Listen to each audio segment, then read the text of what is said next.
Hello, hello, hello. We're going to cook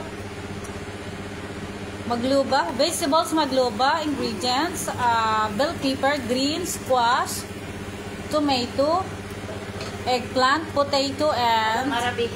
onion. I don't know how to speak Arabic. Then we're going to start. So we need to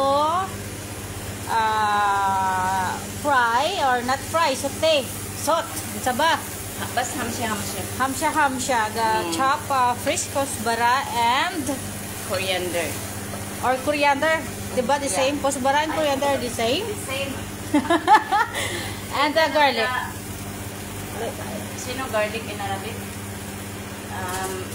Tum. Itom. Tum. Then we have to add little of the Little rice. of the rice. This one will to avoid Sticky. Scratch rice. hakuka. Akuka. So our kudra will not be Burn. burned. A minute, we have to slow down. And now I have to start filing the kudra. This one. Because dikol magluba ala siya. When you serve it, you have to serve it upside down. Yeah, that's why. And then now, first I have to put is the tomato.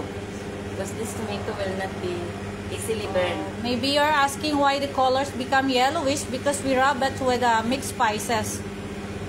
Yeah. See, this for me it's like that. I saw some other when they are cooking, they put this one, the baking sheet down. But it depends if you can control it of your cooking, it's okay. Like that. You can file in this way. The tomato will be down. Okay.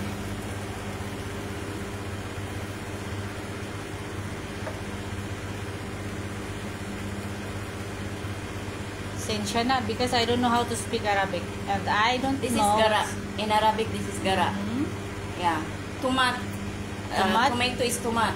What is potato? Put butat. Ah, Yeah. it sounds the same like. And then, I have to put the bosal. Putat, tomato, Hade bosal. basal, Hada badiyan. onion. Bosal onion. Yeah. And then badiyan in in eggplant. In Arabic is badiyan. Paborito ng mga ano to talong. And Sa Pilipino po, talong. this is the butat. Potato. Putat, butat. Butat. And then we have to, the next is we have to put the badiyan Or eggplant. or eggplant. We don't put chicken because they just eat the chicken. So it's our choice. We can even cook this only with kudra.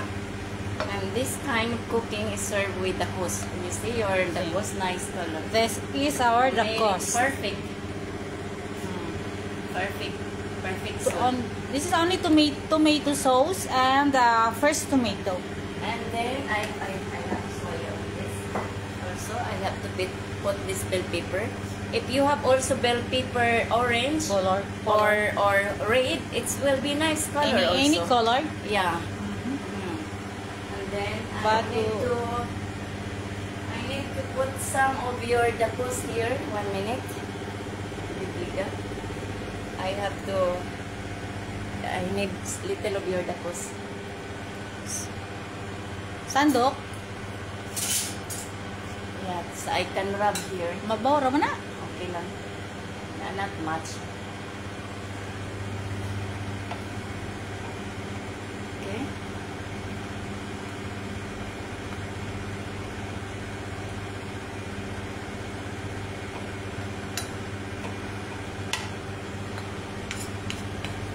Mukhaon mo ni sila sa tuwa ganing linutuan. Pagkulob na ana sudan. Mauna jud mahurot ang sudan. Una pagurot ang sudan kay mamay na una. Then I will not.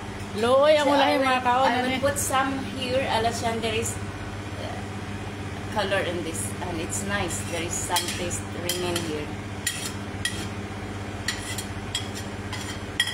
Kupti lang pagluto, no? Step by step.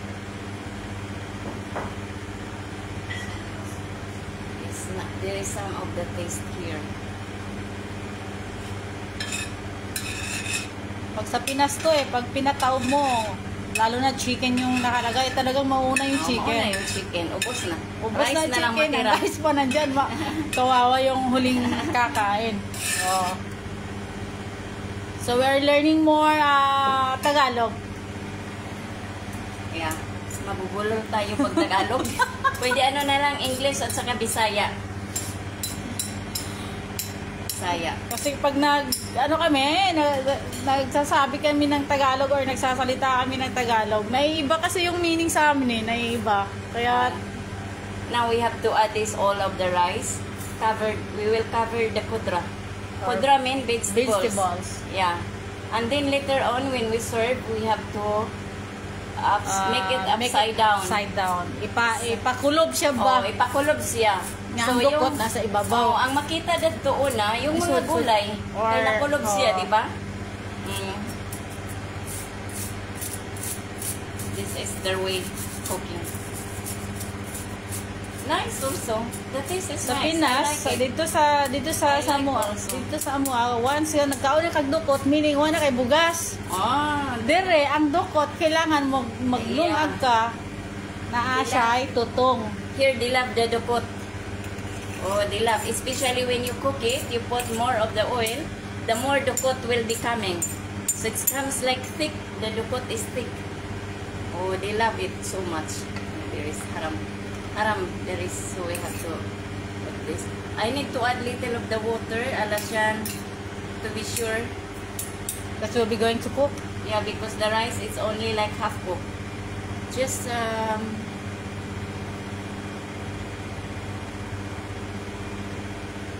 okay. So now we this is put it in a low fire. Yeah. Okay, mahina na yung apoy para hindi po masunog yung sa ilalim at magkakaroon tayo ng ano ba sa Tagalog ang dukot? Ay, hindi ko alam. Totong pala yun, totong. Hindi ko alam yung dukot. Sabihin mo na lang dukot in Arabic. Scotch rice or Scotch rice? That's bright. Pagkiskis mo to. Bahala ka na, kinikis-kis yun. Anyway, this is Ilda. Bye-bye. Bye-bye. Thanks for watching. Yes, take note. The rice will be served with the kos. Bye-bye. Assalamu. Maasalama.